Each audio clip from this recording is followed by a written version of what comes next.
ശ്രീ പാർവതിയാണ് ദേവത. ഭർത്തൃപുത്ര സുഖപ്രാപ്തിയാണ് ഫലപ്രാപ്തി. കേരളീയർ ഒരുപാട് പ്രാധാന്യം നൽകുന്നതും മഴക്കാലത്ത് വീട്ടുമുറ്റത്തും പറമ്പിലുമെല്ലാം ധാരാളമായി കണ്ടുവരാറുള്ള ഒരു സസ്യമാണ് മുക്കുറ്റി. ക്ഷേത്രങ്ങളിലെ പൂജകൾക്കും ഗണപതി ഹോമത്തിനുമെല്ലാം തന്നെ മുക്കുറ്റി ഉപയോഗിക്കാറുണ്ട്.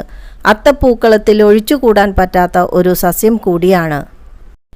കർക്കിടക മാസത്തിൽ സ്ത്രീകൾ ദശപുഷ്പം ചൂടുകയും മുക്കുറ്റിച്ചാന്ത് തൊടുകയും ചെയ്യാറുണ്ട്. പൊട്ടു തൊടുന്ന ഭാഗത്ത് നാഡികൾ സമ്മേളിക്കുന്ന ഇടമായതിനാൽ ആരോഗ്യപരമായ ഒരുപാട് ഗുണങ്ങൾ ലഭിക്കുന്നു.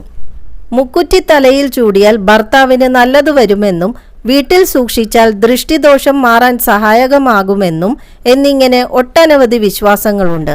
നല്ല തണലും ഈർപ്പവുമുള്ള സ്ഥലങ്ങളിൽ മുക്കുറ്റി ധാരാളമായി കണ്ടുവരാറുണ്ട്. കേരളത്തിൽ ഈ സസ്യം നിലംതെങ്ങ്, മുറികൂട്ടി, ജലപുഷ്പം എന്നും ഇംഗ്ലീഷിൽ ലിറ്റിൽ ട്രീ പ്ലാന്റ് എന്നും അറിയപ്പെടുന്നു. ബയോഫൈറ്റം സെൻസിറ്റിവം എന്ന ശാസ്ത്രനാമത്തിൽ അറിയപ്പെടുന്ന ഈ സസ്യം സമൂലമായിട്ടാണ് ഔഷധത്തിന് ഉപയോഗിക്കുന്നത്.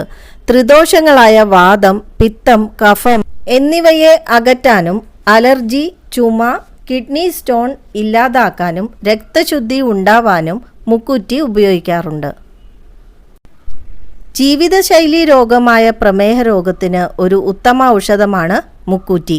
തേനീച്ച, കടന്നൽ പോലുള്ള ചെറിയ പ്രാണികളുടെ കടിയേറ്റ ഭാഗത്ത് മുക്കുറ്റി അരച്ച് തേച്ചാൽ വിഷമേൽക്കില്ല.